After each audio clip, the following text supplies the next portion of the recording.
One tiny phrase can open a classroom, a phone call, or a conversation with a stranger. And yet, good night is often the wrong one. Bob, why do greetings cause so much uncertainty for English learners? Because greetings look simple, Evelyn, but they carry several jobs at once. They acknowledge someone, ease that first moment of social tension, and signal that conversation can begin. The good news is that nobody needs a huge vocabulary.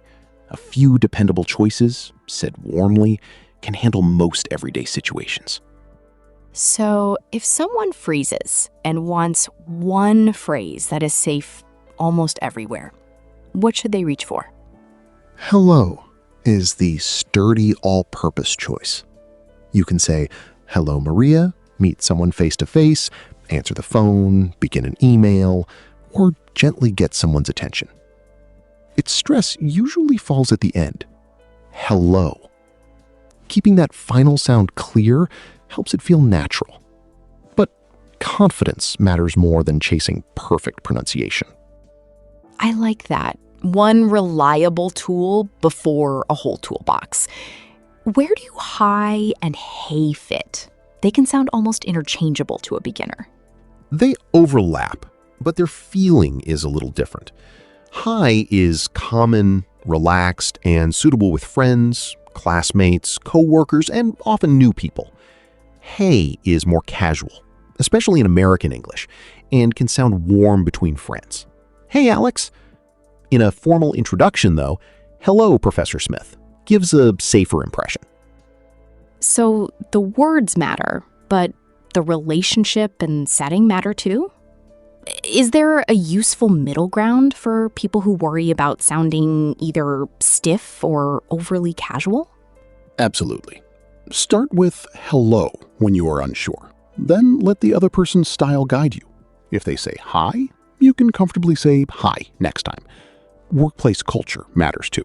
Some offices are very informal. Others lean more formal. This is not a test with one correct answer. It is more like matching the room. And then there are greetings tied to the clock. Good morning seems straightforward, but people may wonder whether it sounds too formal. It is both polite and ordinary. People generally use good morning from early in the day until around midday, with the manager, a neighbor, or family seeing each other for the first time that day. In relaxed speech, morning is very common. Good afternoon and good evening are correct, but hello and hi often appear more in daily conversation. Let's return to that opening trap. Someone meets a person at 8 at night and says, "Good night." Why does that sound off? In standard English, good night is mainly a farewell, not a greeting. You might say it when leaving a gathering. Good night, see you tomorrow, or before going to bed.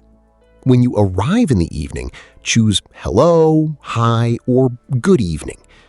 It is a small distinction, but it prevents a funny accidental message. I've just arrived, and also I'm leaving. Once the greeting is out, the next phrase is often, "How are you?" Learners may hear a real question and prepare a full life update. That is understandable. But in many everyday English encounters, it is a friendly ritual. Usually the response is brief. Good, thanks. And you? Or fine, thanks. I'm okay, thanks. Not bad. Or very well, thanks. A detailed answer is not forbidden, especially with someone close, but the usual first exchange moves quickly. Quickly is the key word. What does that speed tell us about the social purpose of the exchange? It shows that greetings are often more about connection than information. Observations of everyday interactions found that short one-turn patterns, greeting answered by greeting or question answered briefly, made up 82% of interactions. Longer patterns happened less often. Those numbers are not a command, but they explain why "Hi, how are you?" "Good, thanks, and you?" feels complete. That can be reassuring. You do not have to perform a whole conversation in the first 10 seconds. Are there informal versions people might hear that sound strange if they translate them word for word? Yes. How's it going and how are you doing are common. In casual speech, people may say, how you doing? In British and Australian settings, all right or you all right can simply mean hello, not are you in trouble. A natural answer might be, all right, thanks. Good, thanks. Or, yeah, not bad. That last one is especially useful because a learner might think they need to explain what is wrong.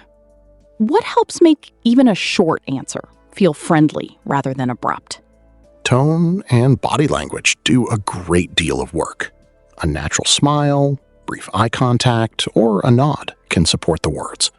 A friendly upward tone can make hi welcoming. Then return the question, and you? Or how about you? You're not trying to deliver a flawless performance. You are simply giving the other person an easy opening. Could we give listeners a simple pattern they can practice without overthinking every possible situation? Certainly. Hello when you need the safest option. Hi for a relaxed setting, and hey with an appropriately casual audience. Use good morning before midday, and save good night for leaving or bedtime. Then add, how are you? Answer briefly and return it. That pattern works in classrooms, workplaces, calls, and casual meetings. Gentle, clear, and much less mysterious than it first appears.